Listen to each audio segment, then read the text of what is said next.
Банкны салбар гадаад зах зээлээс урт хугацаат их үүсвэр татахыг дэмжих шийдвэр гаргасан.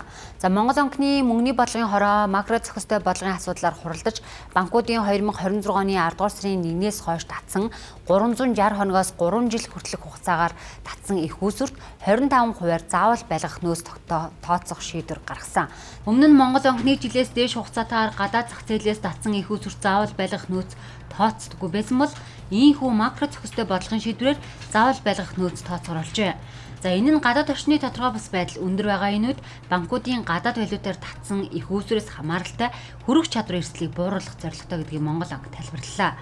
За сүүлийн жилүүдэд банкуудын гадаад зах зээлээс татсан боонд болон зээлийн нийлбэр түн банкны нийт их үүсвэрийн 19 орчим хувийг бүрдүүлж салбарын зээл ба хадгаламжийн харьцаа 138 орчим хувьд хүрээд байна.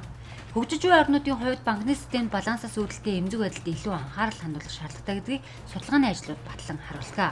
Мөн банкны актив, пассив дахь валютын болон хугацааны зөрүү нэмэгдэх нь эмзэг байдал гүнзгийж байгааг илтгэдэг байна. Монгол улсын банкны салбарын хувьд системийн мөрчлөгийн эрсдэл өмнөх үеийнхтэй харьцуулахад буурч санхүүгийн мөрчлөгийг илүү тэнцвэртэй түвшинд шилжижээ. За Монгол банкнаас хийсэн стресс тестийн дүнгээр макро эдийн засгийн томоохон сөрөг шокын үед ч банкуудын өөрийн хөрөнгийн хүрэлцээ болон эрсдэл даах чадвах зохистой түвшинд хангагдах харна.